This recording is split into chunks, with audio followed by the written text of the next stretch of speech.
दरभंगा में एम्स निर्माण को लेकर अब खूब सियासत हो रही है और ऐसा हम क्यों कह रहे हैं, हम आपको तस्वीर दिखाएंगे, समझाएंगे कि कैसे बिहार की सियासत दरभंगा में एम्स निर्माण को लेकर होती हुई नजर आती है। रविवार का दिन यानी कि कल महागठबंधन के नेताओं ने केंद्र सरकार के खिलाफ धरना दिया, तो आज बीजेपी जो है वो बिहार सरकार के खिलाफ धरना देने जा रही है।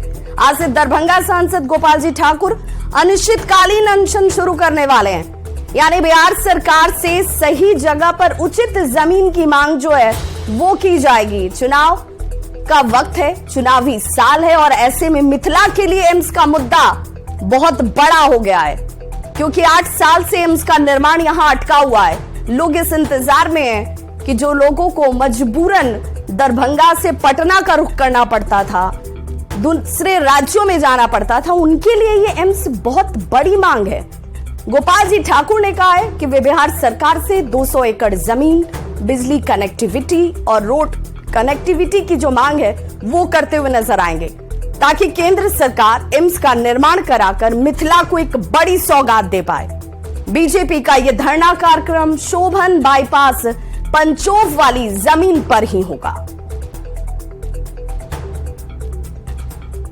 तो 2 तस्वीर देख लीजिए, 2 तस्वीर, जिसमें पहली तस्वीर आज की है जहां पर आपको गोपाल जी ठाकुर बीजेपी के सांसद नजर आ रहे होंगे, जिनकी तरफ से यह अनिश्चितकालीन धरना दिया जाएगा शोभन की उसी जमीन पर, जिसे लेकर खूब सियासत हुई। कहा गया कि इस जमीन पर निर्माण जो है वो संभव नहीं है और सरकार ने जानबूझकर ऐसी जमीन उपलब्ध कराई जिससे ये सियासी पेच में फंस जाए। वहीं दूसरी तस्वीर कल की है जब महागठबंधन की तरफ से धरना दिया गया और ये कहा गया कि केंद्र सरकार ही नहीं चाहती है कि निर्माण हो एम्स का। दिल बना करके यहाँ एम्स में आगे बढ़ना चाहिए और एम्स की जमीन को सरकार जिस दिन देगी, मैं दावे के साथ कहता हूँ, हमारे सभी वरिष्ठ नेता यहाँ बैठे हुए हैं, उसकी 1 महीने के अंदर उसके अंदर शिलान्यास होगा। जिस दिन एनओसी देगी बिहार सरकार, 200 एकड़ की बात है, केंद्र सरकार 200 एकड़ मांग रही है, आप 113 एकड़ कभी देते हैं, कभी 150 एकड़ देते हैं, उसमें भी प्राइवेट जमीन, किसानों का जमीन अभी तक एनओसी नहीं करके दे रहे हैं। बिहार सरकार को उपयुक्त जमीन देनी है, इसके लिए हम लोग कल अनशन पर बैठने जा रहे हैं, अनिश्चितकालीन अनशन पर बैठने जा रहे हैं और उस अनशन कार्यक्रम में भारत सरकार के केंद्रीय मंत्री आदरणीय अश्विनी चौबे जी भी आ रहे हैं। इसलिए हम लोग फिर से चेतावनी देना चाहते हैं इस बिहार सरकार को, इस घमंडिया सरकार को, इस पलटी मार सरकार को कि आप जल्द से जल्द एम्स के लिए उपयुक्त जमीन दीजिए, नहीं तो मिथिला के लोग किसी हालत में भी आपको बख्शेंगे नहीं। आने वाले समय में हम तो दिखा दिए, 15 से हम लगे हुए हैं। भैया आप कहाँ थे 15 से? आप तो कहीं नहीं थे और 6 महीना में एक तोबा बच गया है जहां आप जमीन नहीं दिए और वहां आप कहते हैं एनओसी। आज आप धरना भी दिए, आज तक तो आप धरना नहीं देते थे। क्या है तो भारतीय जनता पार्टी के लोग पूरे मिथिला और देशवासियों को दिखाने का काम कर रहा है और हमारा आंदोलन जब तक एम्स का निर्माण नहीं होगा तब तक मेरा आंदोलन चलते रहेगा। तो कल महागठबंधन की तरफ से धरना दिया गया, अब महाधरना वाली सियासत जो है आपको देखने को मिलेगी और आज बीजेपी इस जगह पे धरना देने वाली है। और धरने के पीछे का मकसद क्या है, उससे क्या रणनीति साधी जा रही है, वो भी समझना जरूरी है, क्योंकि चुनावी साल है और चुनावी साल में दरभंगा में एम्स का निर्माण जो है वो एक बड़ा मुद्दा है। एम्स को लेकर जमकर सियासत भी हो रही है और अब ये सियासत क्यों हो रही है, उस सियासत को समझने के लिए आपको ये देखना होगा कि कल एम्स को लेकर महागठबंधन के नेताओं ने केंद्र सरकार के खिलाफ जमकर नारेबाजी की, धरना दिया और कहा कि जो कुछ यहां पर किया जा रहा है वो जानबूझकर किया जा रहा है। अब जरा इस ग्राफिक्स के जरिए आप समझते चलिए कि चुनावी साल में एम्स को लेकर जमकर सियासत जो है वो लगातार की जा रही है। कल महागठबंधन के नेताओं ने केंद्र के खिलाफ धरना दिया, आज बीजेपी बिहार सरकार के खिलाफ धरना देने जा रही है। महागठबंधन और बीजेपी की बात करें तो दोनों इस चुनावी साल में दरभंगा एम्स को एक बड़ा मुद्दा बनाना चाह रहे हैं। एम्स को लेकर जमकर सियासत इसी वजह से हो रही है। अब जरा ये भी समझिए कि दोनों दल एक दूसरे पर एम्स को लटकाने का आरोप क्यों लगा रहे हैं। उनका ये कहना है कि भाई हमने तो जमीन दे दी, ये लोग निर्माण नहीं करना चाहते इसलिए इसे फंसा रहे हैं, जबकि बीजेपी का ये दावा है, बीजेपी ये कह रही है कि ऐसा कुछ है नहीं, जो जमीन दी गई वो जमीन जब निरीक्षण करने के लिए वहां पर टीम पहुंची तो उसने उस जमीन को योग्य नहीं बताया, यानी कि यहां पर निर्माण अगर होता है तो वो मजबूत नहीं होगा, ये सही नहीं होगा और इसीलिए दूसरी जमीन सरकार को देनी चाहिए। उचित जो जमीन होती है उसकी मांग हम कर रहे हैं, क्योंकि शोभन बाईपास की जमीन को केंद्रीय टीम ने खारिज कर दिया था। 27 अप्रैल की वो तारीख थी जब केंद्रीय टीम ने साइट का निरीक्षण किया था।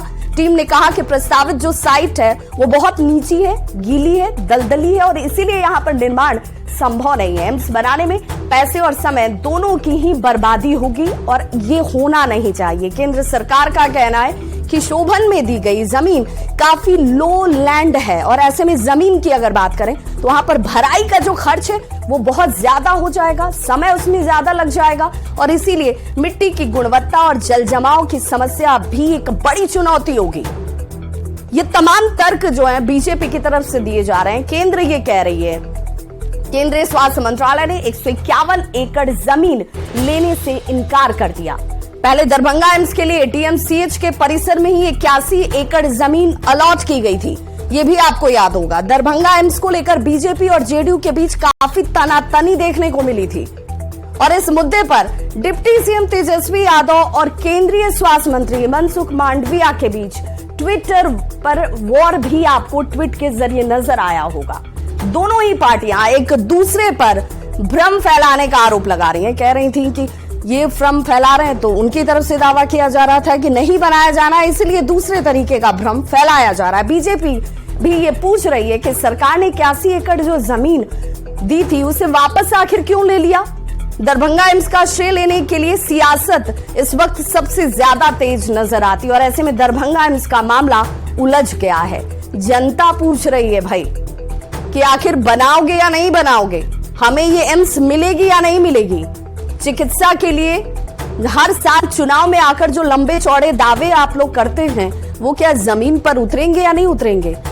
और कुल मिलाकर मिथिला के लोगों का एम्स में इलाज करने का जो भरोसा है, जो उनकी उम्मीदें हैं, वो उम्मीदें धूमिल हो रही हैं, टूट रही हैं। जमीन तय नहीं होने की वजह से दरभंगा में एम्स पिछले 8 सालों से यूं ही लटका हुआ है, अटका हुआ है, लेकिन सियासत से आगे दिशा कुछ मिल नहीं रही, बढ़ नहीं रही। और अब बात कर लेंगे ऐसे में बिहार में सिपाही भर्ती परीक्षा की, जिसके प्रथम चरण सवालों के घेरे में ही आ गए हैं। और क्यों सवालों के घेरे में आ गए वो भी हम आपको बताने वाले हैं। दरअसल निष्पक्ष और शांतिपूर्ण परीक्षा के तमाम दावे हवाई साबित हुए हैं। राज्य के कई जिलों से सॉल्वर से लेकर अभ्यर्थियों तक की गिरफ्तारी की बात अब सामने आने लगी है। अब तक 100 से अधिक लोगों को गिरफ्तार किया जा चुका है। राजधानी पटना की बात कर लें तो चौंकाने वाला मामला यहां से सामने आया, जहां पकड़े गए आधा दर्जन अभ्यर्थियों के पास से पूछे गए प्रश्नों से आंसर मैच हो गया। सवाल यहीं से खड़ा होता है कि क्या सिपाही भर्ती परीक्षा का प्रश्न पत्र लीक हो गया था। सिपाही भर्ती परीक्षा केंद्रीय चयन पर्षद द्वारा आयोजित की गई थी। इस खबर पर ज्यादा जानकारी दे रहे हैं हमारे सहयोगी संजय कुमार। बिहार में 21,391 पदों के लिए जो सिपाही भर्ती परीक्षा हुई है उसके प्रथम चरण में यानी 1 अक्टूबर को राज्य के विभिन्न जिलों में कई गिरफ्तारियां हुई हैं। इसमें सॉल्वर से लेकर अभ्यर्थी तक पकड़े गए हैं।